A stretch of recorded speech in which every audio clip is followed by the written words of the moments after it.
State, Maharashtra home department को, Karnataka home department को, Kerala home department को, आंध्र प्रदेश होम डिपार्टमेंट को रिस्पॉन्डेंट बनाकर जब रिट पिटीशन हमने डाला तो जजेस को हमारे बिजनेस का मॉड्यूल समझ में आया और जजेस को समझ में आया कि हम क्या बिजनेस करते थे और हम कहीं भी इलीगल वे में काम नहीं करते थे और लीगल वे में करते थे।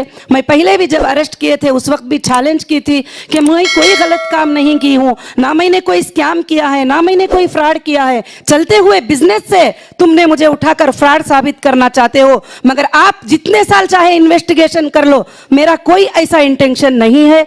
मैं आज भी उस बात के ऊपर कायम हूँ और बहुत ही खुशी हुई जब सुप्रीम कोर्ट ने हमारे अकाउंट को डीफ्रीज करने का, हमारे प्रॉपर्टीज को ईडी को हटाने का और ये बहुत सारे आर्डर सुप्रीम कोर्ट ने जब दिए तो मैं बड़ी खुशी के साथ आज ये प्रेस मीट कर रही हूँ। और आगे चलकर ये कंपनी लाखों के औरतों के लिए, लाखों के स्कूल के स्टूडेंट के लिए, लाखों के कॉलेज के स्टूडेंट के लिए, लाखों के लोगों के लिए, इंसानियत के लिए ये कंपनी जरूर से जरूर काम करेगी। और मैं सैल्यूट करती हूँ कि इंडियन कॉन्स्टिट्यूशन को, इंडियन लॉ को, कि ये जो है हमको इतना सेफ करता है कि चाहे कोई कुछ भी इल्जाम लगा ले, चाहे कोई भी कुछ चार्जशीटें डाल ले, जब तक के एविडेंसेस पेश नहीं करते वो सब के सब चीजें इनवैलिड होते हैं। और मैंने लीगल में यही देखा है कि मुझे उम्मीद थी कि मुझे इंडियन लॉ से जरूर हमारे कॉन्स्टिट्यूशन के लॉ से मुझे इंसाफ मिलेगी। आज मुझे इंसाफ मिल के रही, सेशन कोर्ट से लेकर हाई कोर्ट से लेकर सुप्रीम कोर्ट तक इंसाफ मिल के रही।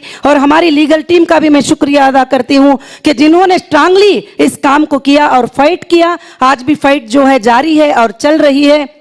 मैं आप सबसे यही गुजारिश करना चाहूंगी कि ये कंपनी आगे चलकर चलेगी और जो भी कस्टमर हमारे जो इन्वेस्टर हैं और जाना चाहते हैं कंपनी से, आज मैं उनको मुबारकबादी पेश करते हुए उनके पेमेंट्स अदा करके उनको मैं कंपनी से निकालूंगी।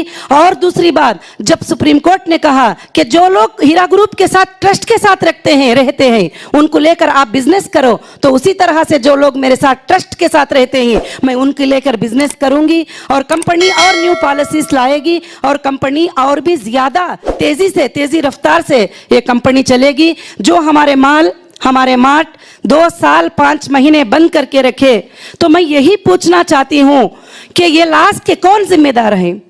जो एक छोटा सा फॉल्स एलिगेशन लगाकर अंदर रखकर आप पूरे चीजों को ब्रेक कर देना चाहते हो, इसके जिम्मेदार कौन है? किसने अधिकार दिया हमारे शोरूमों को बंद करने का? किसने अधिकार दिया कि हमारे चीजों को स्टॉप करने का? और अरेस्ट तो कर लिए, मगर तुम प्रूफ करके बाद में करते तो अलग बात थी। मगर आज जो हमारे जो जॉबलेस लोग हो गए और कंपनी में पार्ट टाइम जॉब करने वाले, रेगुलर जॉब करने वाले, कंटिन्यू जॉब करने वाले, मोर देन 20,000 स्टाफ थे। 20,000 स्टाफ की सैलरी कौन देने वाला था? आज उनके घरों के हालात क्या होंगे? और लाखों के लोग इस कंपनी के जरिए से, मंथली प्रॉफिट के जरिए से उनकी जिंदगी जो गुजरती थी, आज उनको जो है कौन रिस्पॉन्सिबल होगा? उनके तकलीफ का, उनकी परेशानी का कौन जो है जिम्मेदारी होगा?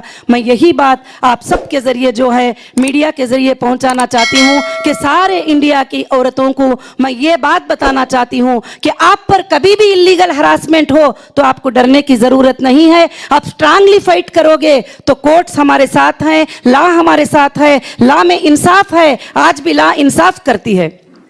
मुझे बहुत सारे लोगों ने बताया आप कैसे इंसाफ होगी, आप तो मुसलमान है, आपके मेंबर भी मुसलमान है, आपके फलाने भी